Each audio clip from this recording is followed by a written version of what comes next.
Hello, and thanks for visiting Secrets and Shadows.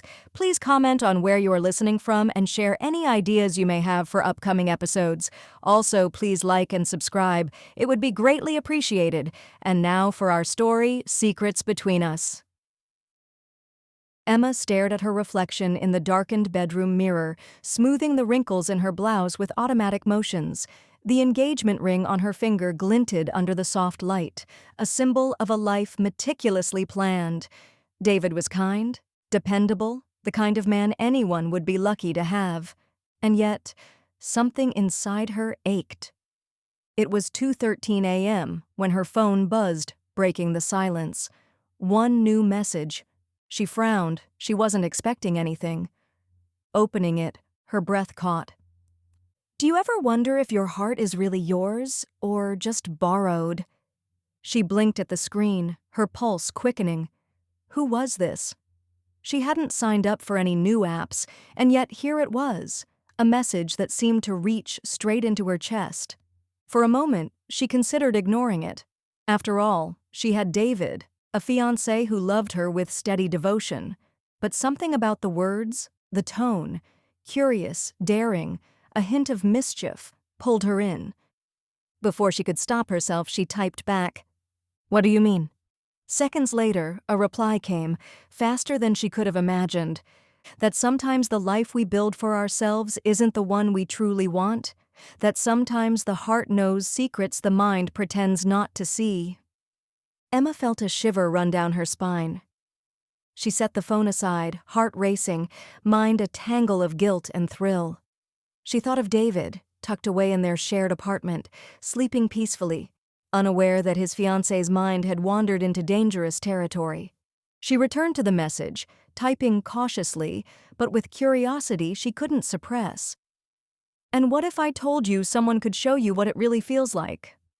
Her fingers hovered over the screen. The words were innocuous enough, but her imagination leapt ahead, conjuring a stranger's voice, his presence, the possibilities of danger and desire. She felt a pulse of excitement she hadn't experienced in years, a spark she didn't know she'd been missing. By the time she put the phone down, she knew one thing with terrifying clarity: her heart was stirring in ways she hadn't anticipated, and this stranger, this R, was the key. That night, sleep eluded her. The messages replayed in her mind, each one a whisper of temptation. She was engaged, yes, but for the first time in a long time, she questioned whether stability was enough. And somewhere deep down, she thrilled at the idea of stepping off the carefully constructed path and into the unknown. Emma couldn't focus at work the next day. Her mind kept drifting to the phone in her bag, the little ping of possibility that waited for her at home. By evening, she found herself alone in her apartment, lights dimmed, laptop open. A notification flashed. R is online. Her pulse quickened. She hesitated, then clicked, opening the chat window. "I thought about you all day," the message read. Emma swallowed hard. Part of her recoiled. This was dangerous, morally wrong, but another part thrilled. She typed back, fingers trembling slightly. "I was thinking about you too. I shouldn't be." "That's exactly why it's exciting," R replied, and the simplicity of the words sent heat rushing through her. They talked for hours. At first it was casual, favorite movies, books, childhood memories. But gradually the conversation deepened, and the barrier of anonymity made Emma feel dangerously free. She found herself sharing things she had never told David, thoughts she had buried beneath years of routine. "I've always wondered what it's like to be seen. Really seen," she admitted, the words spilling out in a whisper of vulnerability. "I see you," R replied instantly, almost too easily, almost too intimately. "Everything you hide. And I like what I find." Emma felt heat rise in her chest, the electricity between them palpable even through the screen. She realized she wanted him, not just intellectually, but physically, emotionally. The thrill of desire was intoxicating, and then he asked the question that made her heart leap. "Do you want to know what it feels like to be touched the way you're imagining right now?" Emma's fingers froze over the keyboard. Her pulse raced, guilt surged, but so did the anticipation. Yes, she typed, almost against her better judgment. Soon, he promised, soon you'll know, and it will be nothing like the life you've been living. Her mind reeled. David, her fiancé, dependable, loving, safe. He had no idea what was happening to her. She closed her eyes, imagining R's presence, the brush of his hand, the whisper of his voice, the fire of desire she could barely contain. Hours later, Emma finally put the laptop down, body flushed, heart racing. She knew she was stepping into dangerous territory, but the line between temptation and guilt had blurred, and for the first time, she wondered if the life she had carefully built might not be enough anymore. The following nights, Emma found herself waiting for the ping of R's messages as though her life depended on it. Work became a blur, meals went cold. The thrill of their conversations had an addictive quality, mixing guilt with longing, and each message pulled her further into a world she knew she shouldn't enter. "Tell me something you've never told anyone," R typed one night, the words flashing on the screen like a dare. Emma hesitated, fingers hovering over the keyboard. Then she wrote, "I sometimes wonder if I'd feel more alive with someone who isn't safe." "Safe is boring," R replied instantly. "You want fire, don't you?" Her cheeks flushed as she typed, I don't know if I should want it, but I do." The screen went silent for a moment, and she felt her chest tighten. Then, "Soon you'll feel more than you can imagine. The first touch will make all this waiting worth it." Emma's pulse raced, a shiver of both fear and excitement running down her spine. She glanced at the ring on her finger. David, so reliable, so loving, was asleep in the next room, unaware of the storm raging in her mind. Over the next week, R pushed her boundaries further. They discussed fantasies, desires, even whispered secrets about intimacy. Emma felt herself teetering on a knife's edge, craving him, fearing the consequences, and yet unable to step back. Every word he sent made her feel alive in a way she hadn't in years. And then came the moment that changed everything. "We should meet," R wrote, deceptively casual. "Face to face, no masks, no screens." Emma froze. Her stomach knotted with both excitement and dread. The thought of seeing him in real life made her pulse race. Part of her wanted to flee, to close the laptop and protect the life she had with David. But another part hungered for the unknown, for the danger, for the possibility of desire made flesh. I don't know," she typed, her fingers trembling. "Trust me," he replied. "You'll never forget it, and you might never want to."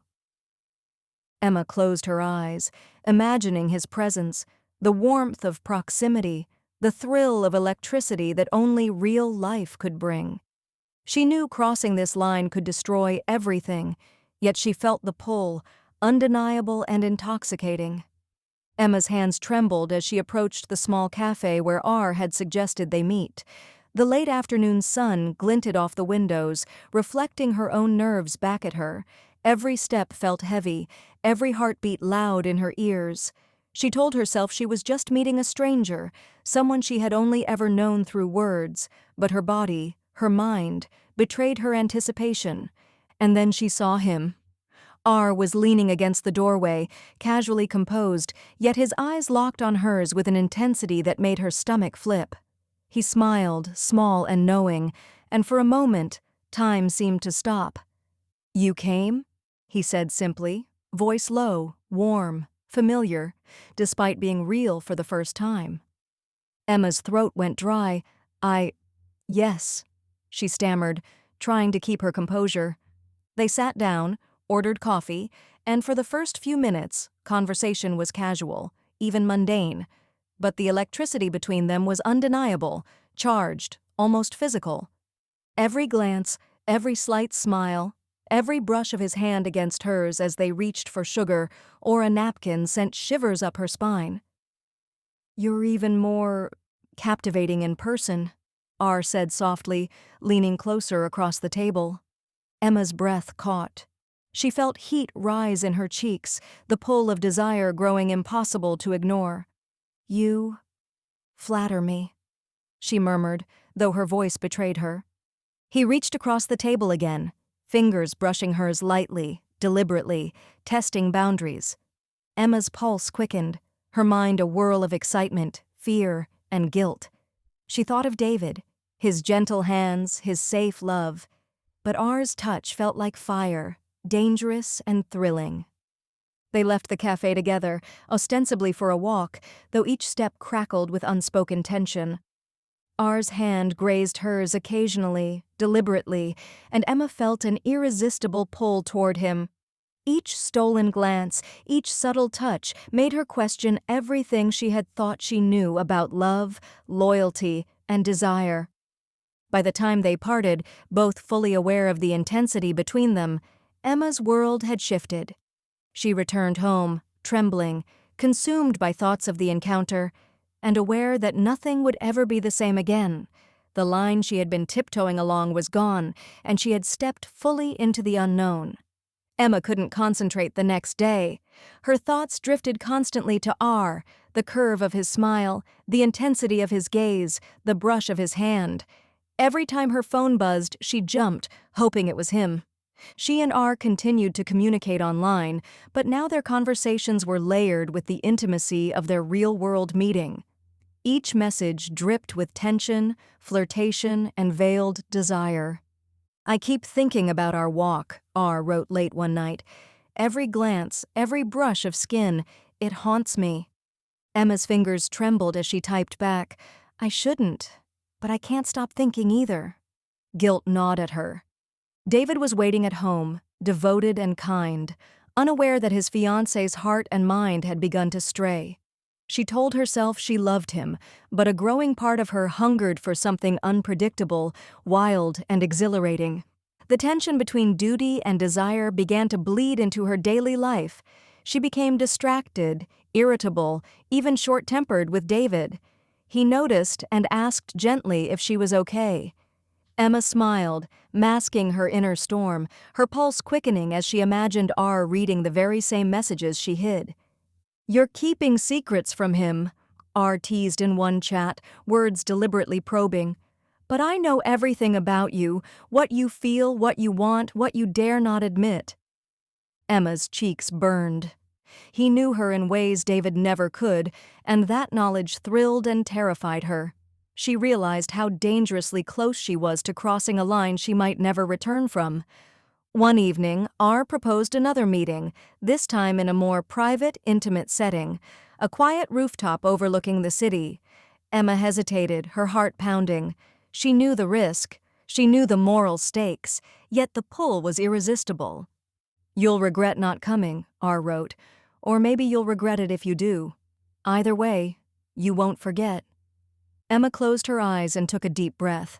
Every rational thought screamed to stay away.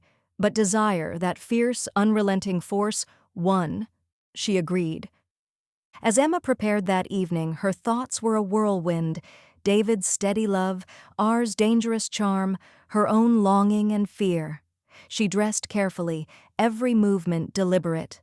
The city lights glimmered outside her window, mirroring the chaotic, thrilling storm in her chest.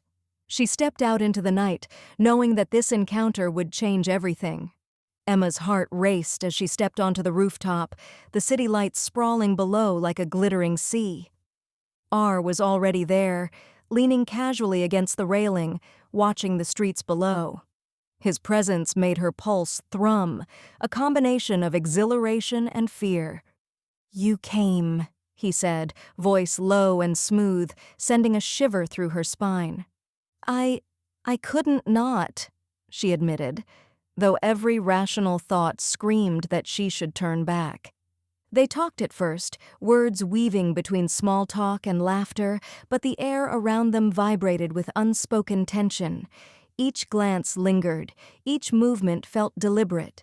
When his hand brushed hers, just a touch, electricity coursed through her, and she felt the pull of desire like a tide she couldn't resist. "You feel it too," he murmured, leaning closer. This connection we have." Emma's breath hitched. "I do," she whispered, though guilt and excitement battled in her chest. She thought of David, of his steady, predictable love, and of the life she had built. But R was fire, danger, unpredictability. He stepped closer, their bodies nearly touching. "I want you to feel alive," he said softly, almost hypnotically, "to forget everything else for just a moment." Emma felt her resolve crumble. Every nerve screamed yes, but a part of her clung to David, to safety, to certainty. Yet the heat of temptation was overwhelming, and when his hand grazed hers again, she knew she was teetering on the edge. They leaned in simultaneously, breaths mingling, the city below fading into irrelevance. The moment hung suspended, dangerous, thrilling, and electrifying. Emma's mind screamed, warning her of consequences, but her body betrayed her desire. The rooftop encounter ended before the line was fully crossed, leaving both craving more, yet painfully aware of the stakes. Emma returned home, heart racing, guilt clashing with exhilaration. The world she had known, the predictable, safe life with David, now felt fragile, incomplete, and impossible to reconcile with the burning desire she felt for R. The next morning, Emma awoke with a fluttering heart and a cloud of guilt. The memory of the rooftop, the closeness, the intensity, the almost touch, lingered like a secret flame. She tried to bury it beneath routine, shower, coffee, work, but every glance at her phone, every imagined message from R, made her pulse quicken. David noticed. "You've been distant lately," he said gently over breakfast, his concern tangible. "Is something bothering you?"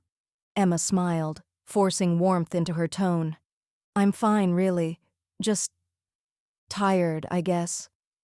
But the lie sat heavy on her chest. Her heart was no longer entirely her own. It had been borrowed by a stranger whose words and presence thrilled and terrified her. That night, R messaged as usual, his tone playful, almost teasing. "Did you think about me today?" Emma's fingers hovered over the keyboard. She knew she shouldn't respond with too much enthusiasm. She couldn't let David see or sense anything, but the pull was irresistible. "I did," she typed finally, "more than I probably should." "Good," he replied almost instantly. "Because tonight, I want you thinking about what could happen if we were closer. Face to face." Emma's heart raced. She was already teetering on a precipice, but his words pushed her further. Desire clashed with loyalty in a storm she could neither tame nor ignore. Days passed with small, barely noticeable changes, distracted glances, moments of tension, sudden bursts of heat when R messaged. David asked questions, noticed her detachment, and yet she deflected, smiled, and maintained the illusion of normalcy. Meanwhile, R pushed harder, both emotionally and psychologically. He sent messages teasing the line between fantasy and reality, probing her fears, her desires, her limits. Each interaction left Emma simultaneously exhilarated and terrified. "You're dancing on the edge," R wrote one night. "One step closer, and there's no going back." Emma's mind whirled. Could she step back? Could she protect the life she had with David? Or was the fire R ignited inside her too dangerous, too compelling to ignore? The tension tightened, a web of secrecy, desire, and guilt that threatened to unravel her carefully constructed world. Every choice felt like a gamble, every heartbeat a countdown. Emma's world felt impossibly tight, a pressure chamber of desire, guilt, and fear. Every time her phone buzzed, every knock at the door, she felt her chest tighten. R's messages had become urgent, almost demanding. "We need to meet," he wrote late one night. "I can't stand waiting any longer. You feel it too. Don't lie to me." Emma's fingers trembled. The thought of seeing him again made her pulse race, yet dread gripped her. Crossing this line would change everything, and she knew she couldn't do it secretly forever. David was beginning to sense the distance, the subtle shift in her demeanor. David noticed first during dinner one evening. "You seem distracted," he said gently, eyes searching hers. "I know something's wrong. Please talk to me." Emma's stomach churned. She wanted to confess everything, but the truth, about R, about desire, about almost everything, was too dangerous, too complicated. Instead, she smiled, forced warmth into her voice. "Just stressed at work," she said. "Nothing to worry about." David nodded, though suspicion lingered. The tension between honesty and concealment, love and desire, had become unbearable. Emma's secret life with R was no longer something she could compartmentalize neatly. It was bleeding into her reality, fracturing the safe life she had with David. Later, R arrived in her city unexpectedly, appearing outside her apartment building. Emma's heart leapt. Seeing him in the flesh, the same intensity, the same dangerous charm, was overwhelming. "I couldn't wait any longer," he whispered, brushing past her into the dimly lit hallway. The air between them vibrated with unspoken tension, the almost touch of their bodies sending heat rushing through her. We can't," Emma said, trying to maintain control. "I have a life. David—" R's hand brushed hers, light but electric. "I know," he murmured, "but you want this too. Don't pretend otherwise." Emma's resolve faltered. Desire, fear, and the thrill of danger collided inside her, leaving her dizzy. She knew that giving in could destroy everything, or give her a freedom she had never known. By the end of the night, Emma stood on the edge of choice: stay with David and preserve safety and love, or surrender to R and step fully into the unknown. Every instinct screamed in conflict. Every heartbeat was a countdown.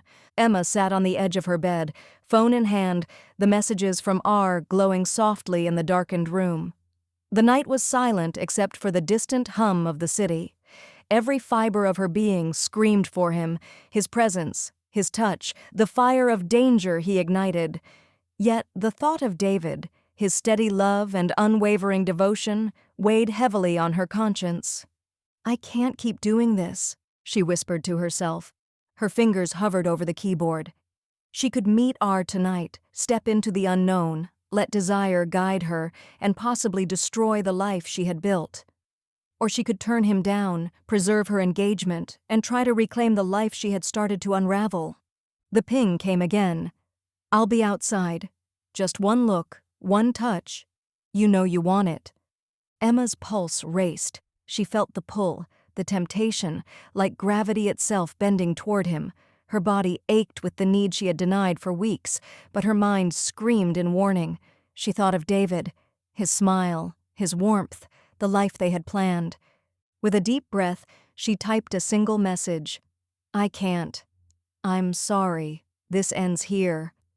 The silence that followed was deafening, and yet, when she looked out the window, she saw R's figure lingering, waiting. The choice had been made, but the danger of his presence, his intensity, remained. The next day, tension with David was palpable. He had noticed a shift, a crack in her facade, and questions lingered in his eyes. Emma chose honesty, carefully, revealing that she had been drawn to someone online, but not acted upon it. David's reaction was a mixture of hurt and relief. "I don't understand why," he said softly, "but I'm glad you told me." Emma felt a pang of guilt for R, for the passion she had allowed herself to feel, but she also felt a flicker of pride. She had chosen love, loyalty, and the life she wanted to preserve. R's messages continued, insistent and provocative, but Emma no longer responded. She closed the laptop, set her phone aside, and let herself breathe. The fire of desire had been intense, intoxicating, almost overwhelming, but she had survived, and she had made her choice. The story teeters on the edge of relief and lingering tension. Emma has chosen David, but the thrill, the danger, and the memory of R's touch remain, leaving an undercurrent of unresolved tension that haunts her. Weeks had passed since Emma made her choice. Life had returned to a semblance of normalcy, though her heart still carried the echo of the thrill and danger she had felt with R.